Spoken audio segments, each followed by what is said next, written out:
Hello guys, तो कैसे हैं हम सभी। तो आज की कहानी शुरू करने से पहले अगर आप मेरे चैनल पर न्यू हैं तो प्लीज़ इसे सब्सक्राइब ज़रूर कीजिएगा। तो आज की कहानी शुरू करते हैं। आज दिल से बहू के लिए खूब आशीर्वाद निकल रहा था।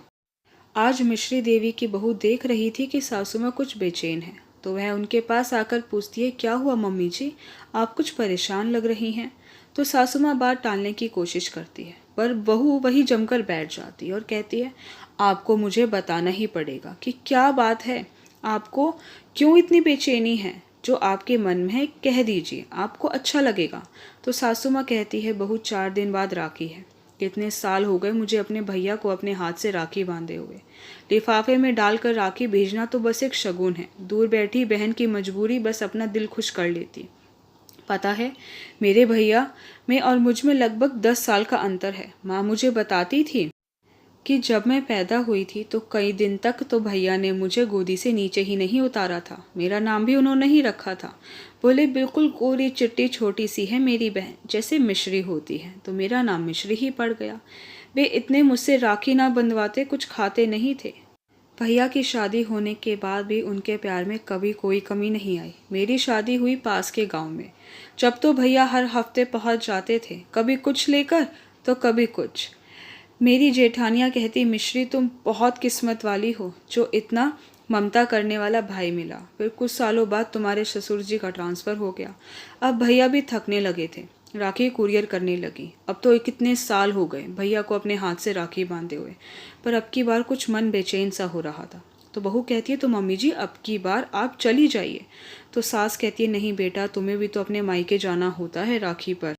तो बहू कहती है, कोई बात नहीं मम्मी जी, आप अपनी तैयारी कीजिए, मैं इन्हें कह देती हूँ आपको मामा के लेकर जाएंगे। मैं मेरे भैया को फ़ोन करके कह दूंगी वह यहाँ आकर राखी बंधवा ले, पर आप अपने मन में उठी इच्छा को मत दबाइए। फिर दोनों माँ बेटे पहुँच जाते हैं गाँव। मिश्री आवाज़ देती है, भैया। तो भैया चारपाई पर लेटे थे। वो अपनी पत्नी से कहते हैं, आज तो मेरे कानों में मिश्री की आवाज़ गूंज रही है। तो भाभी बोली, वहम हुआ होगा आपको। भाभी ने मिश्री को देख लिया था पर बताया नहीं। मिश्री फिर बोली, भैया। तो भाई कहता है, एक बार बाहर जाकर देखो तो सही। तो भाभी कहती है, अरे राखी तो आ गई डाक से, अब क्यों आएगी आपकी लाडली। भाई सोचता है आज राखी है, शायद इसलिए कुछ ज़्यादा ही याद आ रही है। तो वह हंसती हुई अंदर आती है। तो उसके भैया बोले, देख मैंने कहा था ना, यह मेरी मिश्री की आवाज़ है। वह अपने भाई को तिलक कर राखी बांधती है और घेवर से भाई का मुंह मीठा करवाती है। तो वह बोला, तुम्हें याद था कि मुझे घेवर पसंद है। तो मिश्री कहती है, याद क्यों नहीं होगा भैया। वो खूब बातें कर खा पी कर शाम की ट्रेन से वापस आ जाते हैं। मिश्री देवी अपनी बहू उमा के सिर पर प्यार से हाथ फेरती हुए कहती है, बहू आज तुमने मेरी तमन्ना पूरी कर दी। भगवान तुम्हारी जैसी बहू सबको दे। 1 महीने बाद खबर आती है, भैया नहीं रहे। वह बहुत रोई, पर मन में एक संतोष था कि आखिरी बार भैया को अपने हाथों से राखी बांधी थी, मिलकर आई थी और मन की बातें भी कर कर आई थी।